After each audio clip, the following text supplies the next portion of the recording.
Yes, you don't even need me anymore. I feel We haven't started the rejected. meeting yet, right? Call the meeting to order at 7:30. If you'll please stay standing for the Pledge of Allegiance.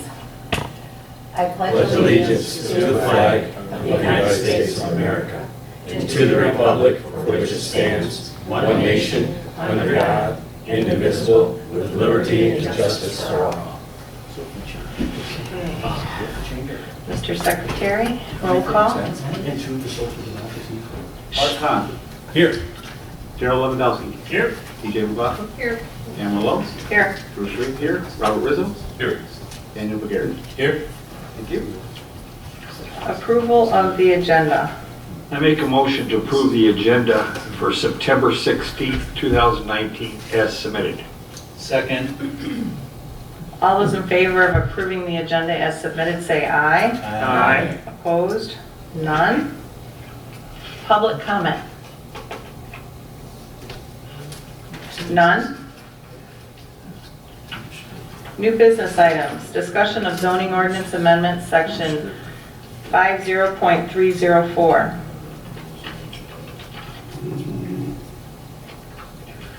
Paul, would you like to give, we've already been over this multiple times, maybe just what has changed, and maybe pick out the key things we might need to look for. Sure. So you referenced, or the agenda references 50304. There's actually a number of other sections that were thrown in here as well, because what I was looking at was from our list of priority items to deal with this year. The Hamilton Center District is one of those that needed to be addressed or at least looked at based on the changes that we had done in the master plan that was recently adopted. So section 50.304 is specifically that special district regulations for the Hamlet Center District. And so primarily what needed to be changed there was the references to sections of, or to the parts of the master plan. So where we used to have part 10 that included both the Hamlet Center District as well as the Utility and Service District, we split those into two different pieces. So I went through and made those reference changes.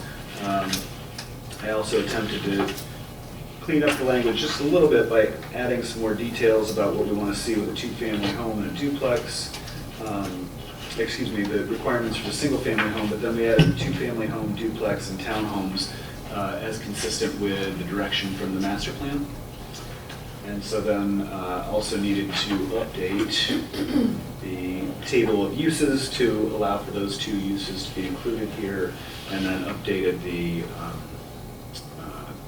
dimensional standards table. So it's all pretty simple. You can see in your packet everything that's been changed is highlighted with track changes. So like you said, it's pretty simple stuff. I'm happy to answer any questions you have.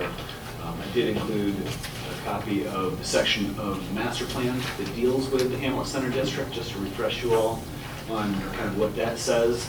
And so to the extent that you have questions, or you want to delve farther into any of these particulars, or you think there are things that need to be updated or changed that we're maybe not diving into as far, we can sort of discuss any of that. Any questions? I just had a couple questions, actually right in section 10.213, the Hamlet Center. When I read this, it almost kind of sounded like it was trying to retain some sort of historic district, which the language in there is that kind of standard? I mean, we don't want a historic district, but is that, I want to make sure is that kind of standard language? So I don't think so. I think the Hamlet Center is a very unique place. So in terms of standards, this is really not going to be kind of the same as what your typical single-family zoning district would be, because of the nature of the area historically. We've got both commercial and residential uses. Obviously, primarily the commercial is focused along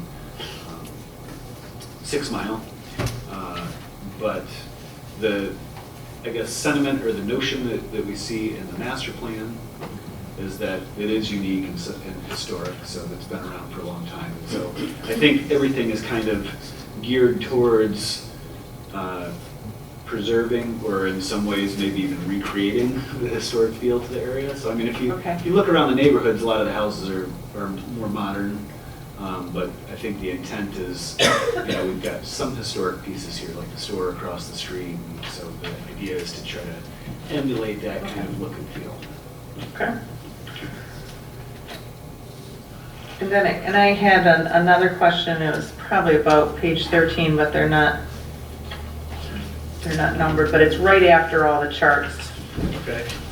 And it was about the private community wastewater systems. Do we have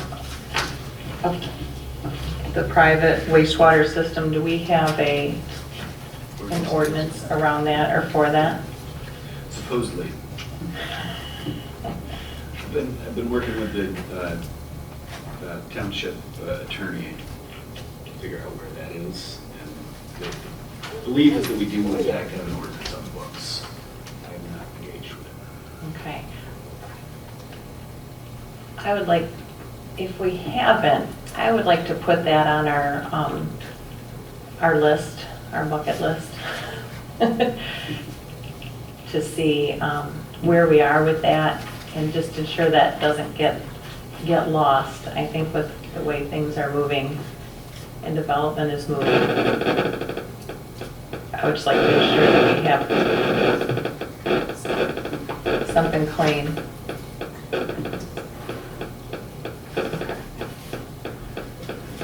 Go ahead, Dan.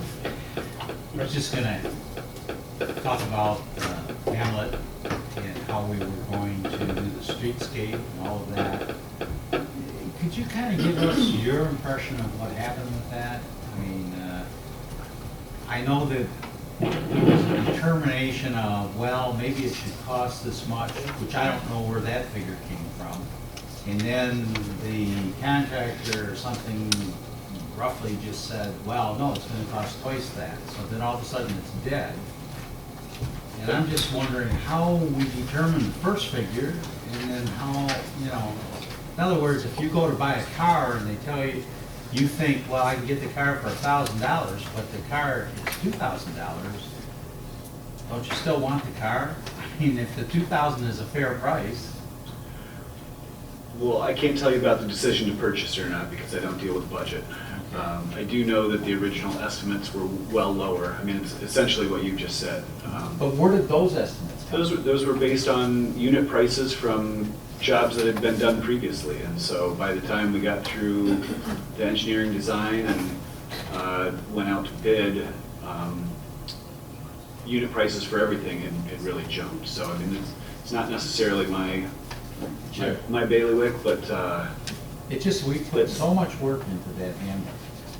I mean, meetings and meetings and meetings. there is probably an opportunity to go back out for bid with it, but I also know that it just, based on the budgets, where that came in was not consistent with what was budgeted for it, so. All I ever heard was, and I asked the question, it cost too much. Based on what? It was quite ridiculous compared to what we had originally thought would be the price. Well, I just got a kind of a question. On these charts with the uses, on the one it says, this for resident, or ag residential.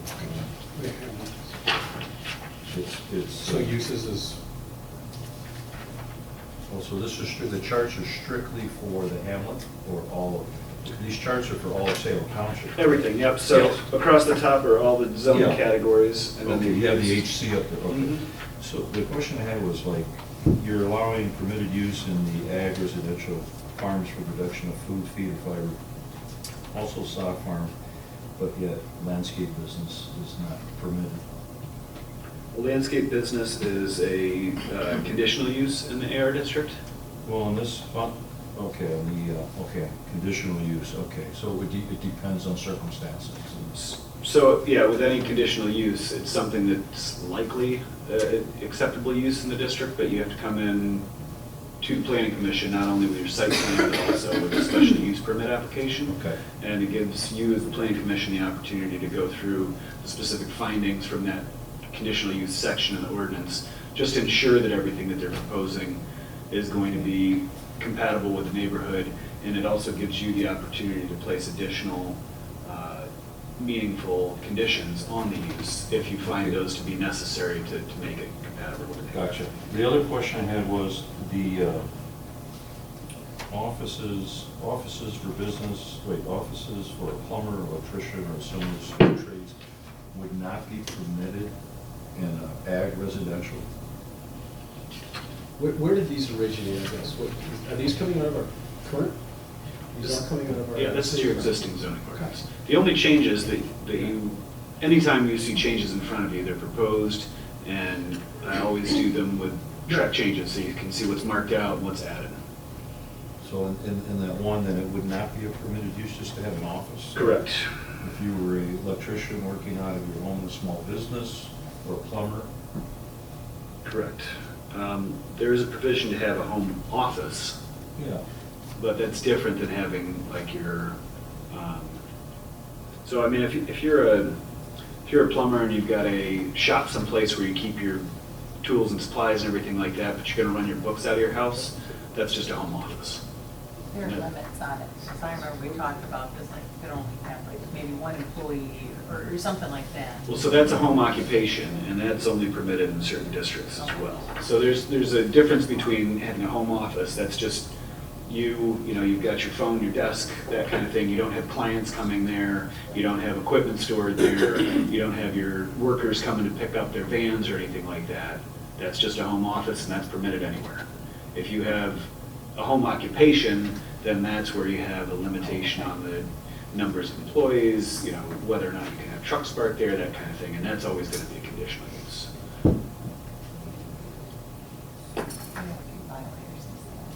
Oh, yeah, sure do.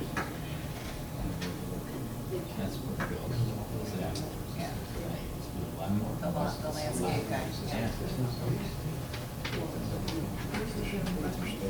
No, I went through as well, and I think I maybe assumed a few things, like we were talking about historic, so that's not that we're trying to make a historic history, but we were preserving some of the history that's there and trying to build off of that sector. Yep, sounds right. Yeah, well, that was from before, I just made certain assumptions that was all what we talked about.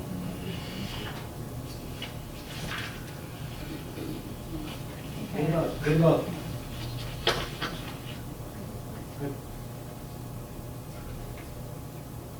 I guess without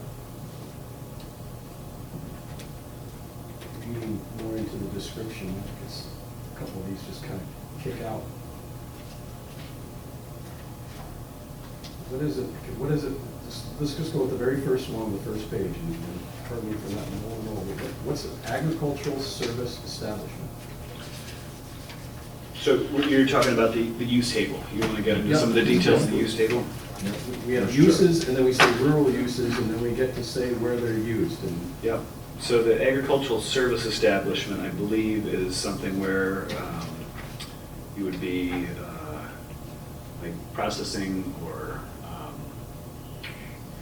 so it wouldn't be the farm itself, it would be somebody who provides a service for that. grain elevators Something and like that. separators Yep, yep. and.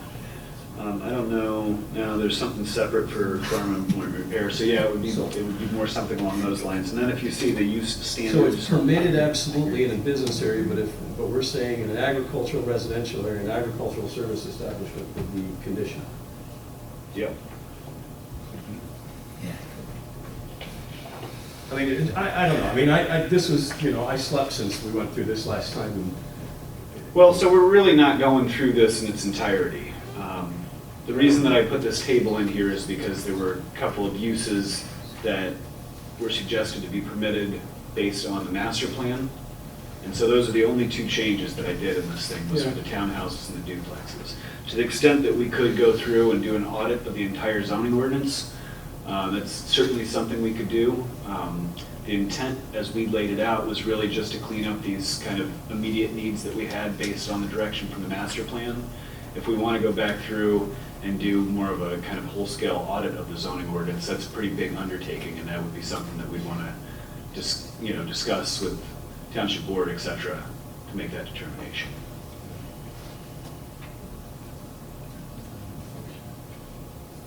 But it's not to say that we can't make some logical changes while we're dealing with it. You do that in email. Set up a meeting.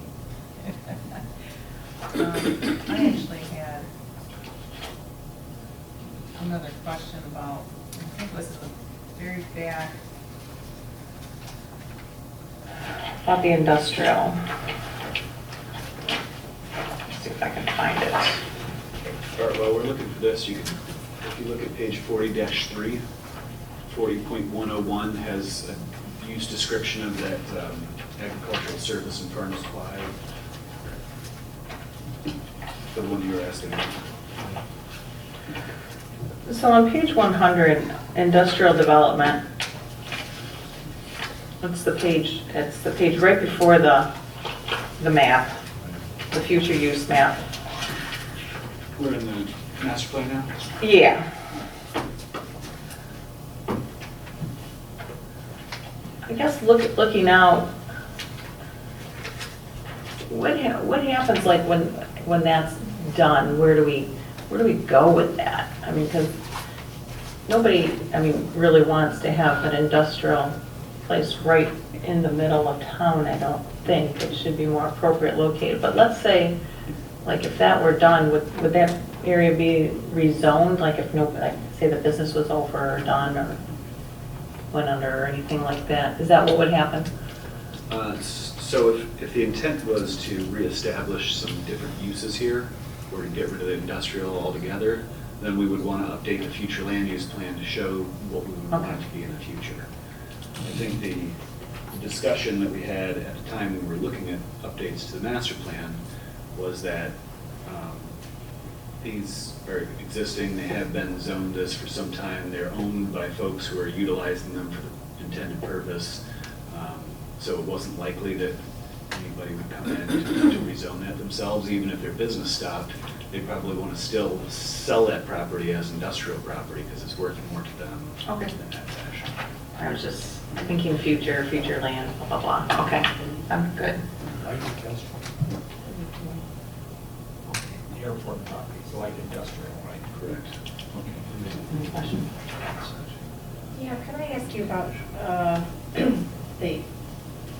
in the Hamlet Center District, it's like the third page in on materials. I just didn't understand the thing about minimum of 75% opacity required. What's that referring to? That has to do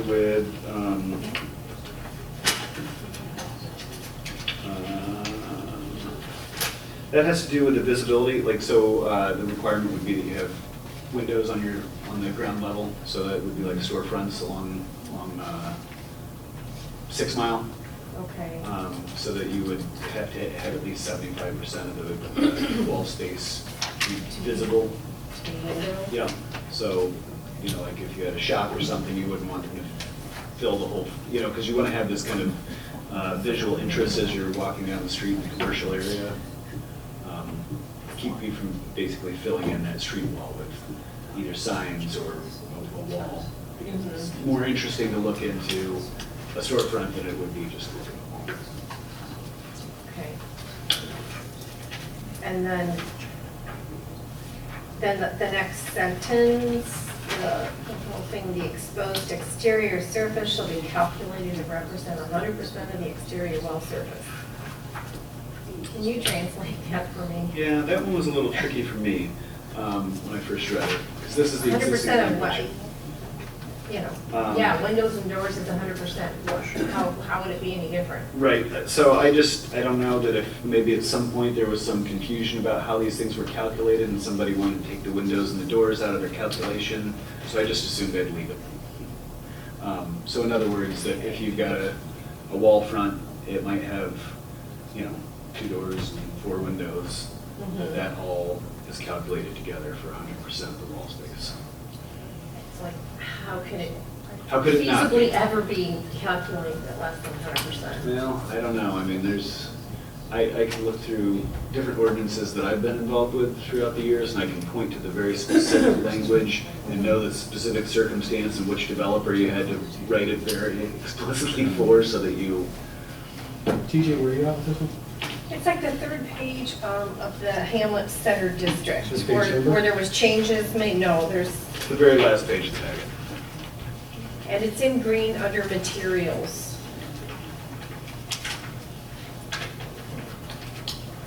And then, well, part of it is in black, so that means it's currently in our ordinance.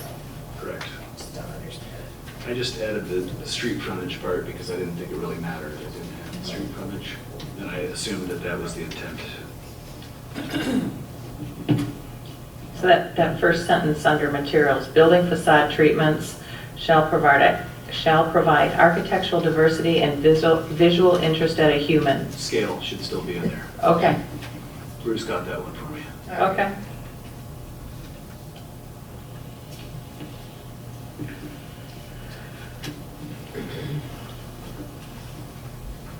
Alrighty.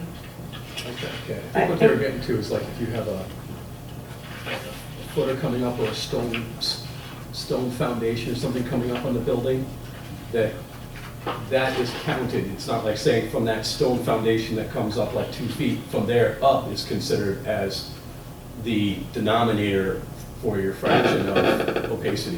That's what they're getting at. So like, listen, if you have this feature or whatever, or, you know, it's covered up with a bush, it's everything that's there on that fronter side elevation. That's what I believe is named. It's a clause in there to keep people from saying, well, no, see, that doesn't count, so I don't have to make the window this big because this part doesn't count. No, that's part of it, you don't get out of it. All right. That's, yeah. Something was back there remembering something. Thank you. Just a quick question. Yes, sure. On that security and safety equipment, a lot of guys have rolled down security doors, which are prohibited. However, it says such security equipment should be recessed and completely concealed. Most of those roll down doors are recessed, so that would not be allowed, or it would be if it's recessed. At the beginning it says it's prohibited, yet down further it says that if it's okay if it's recessed or concealed. So if somebody wants to roll down a door that wants to put them down after hours, is it permitted or not? So I think it's the link or the grill type would be permitted, but it has to be completely recessed. So the roll down still would not, that's explicitly prohibited in the first sentence. But then the links or the grill type security devices are permitted, but they have to be completely recessed during business hours. Okay. I just didn't think, if we're overreaching by telling the business owner how he can secure his place. Well, all of the stuff in this section, I think, comes down to aesthetic. So if it looks like the gates in a New Orleans Victorian type of French Quarter, we're okay, or? Well, this language is still You saying can't that. get insurance for your business because you don't have the truck, and this isn't. I don't know what that store out there, it looks like it's boarded up like Fort Knox on North Territorial. So it's not saying that you can't have them, it's just saying that during business hours, they don't want your gate swinging out in the sidewalk. It should be tucked away. I mean, I don't know that anybody's got security gates on any of their doors around here, so Not yet. we're probably okay with that.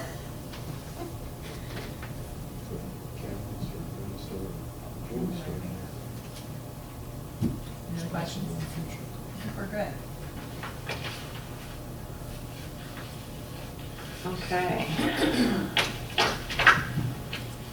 Do you want to take a vote on this? Yeah. So there's really no action that you need to take. We don't.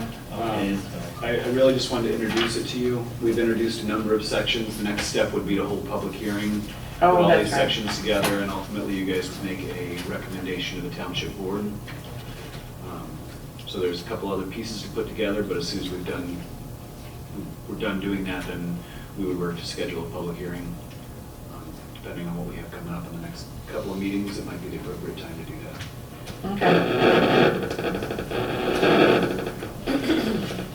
Okay. Old old business items, none. Approval of the minutes, August 19, 2019. Make a motion to approve the agenda draft minutes of, on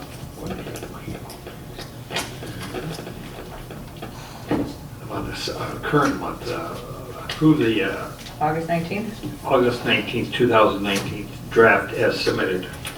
Second.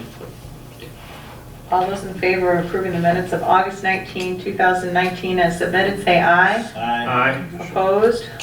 None? Minutes are approved.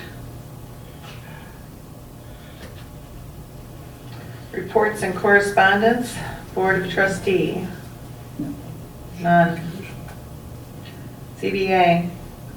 We were scheduled for the 11th, but there was nothing None. submitted. Okay. Land Preservation Conservation. Again, we did not have a meeting in August. We're meeting tomorrow night. Okay, next month. Okay. Planning Consultant Report. I have nothing to report today. Nothing new or interesting is going on? Okay. Public comment. Mrs. Hamilton. You guys were talking about whether the township's going to move forward with improving the hamlet. I think that'd be a great thing for your board liaison to take back to the board. Ask that question so Laura have an answer and then bring it back. I have two suggestions. Yeah, go ahead. Well, we had talked about it. Mainly this summer, there was so much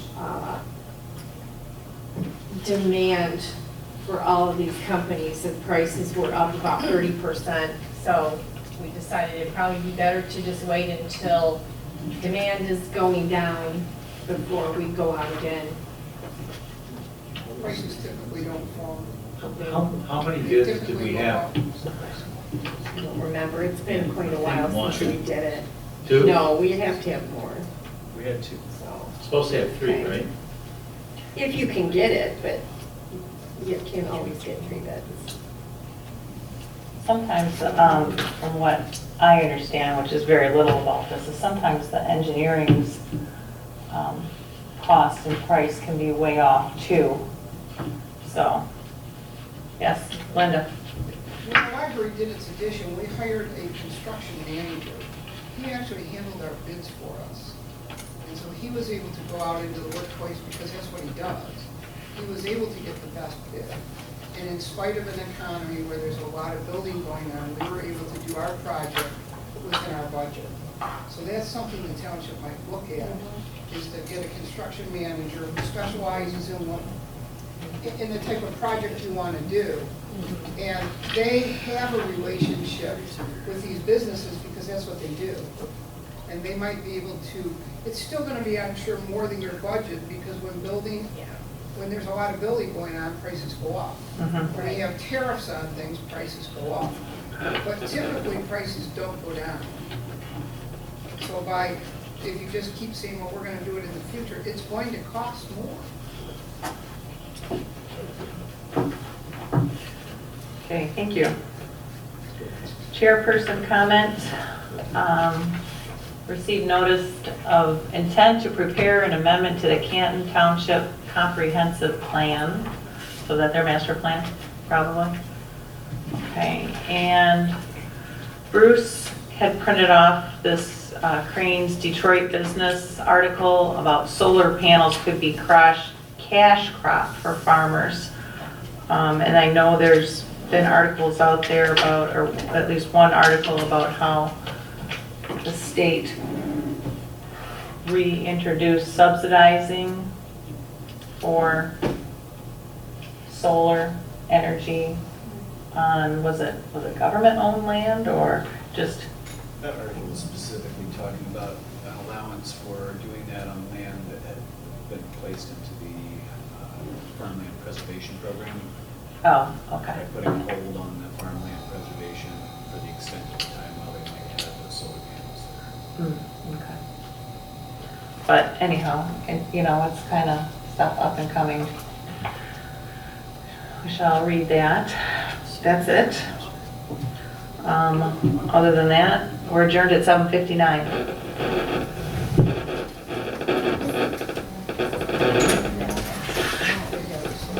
Apple trees, is this from your tree? What kind of apple? That's nice, so do you have one? Did it do pretty well? Oh. Oh, that's all. Yeah, oh, yeah.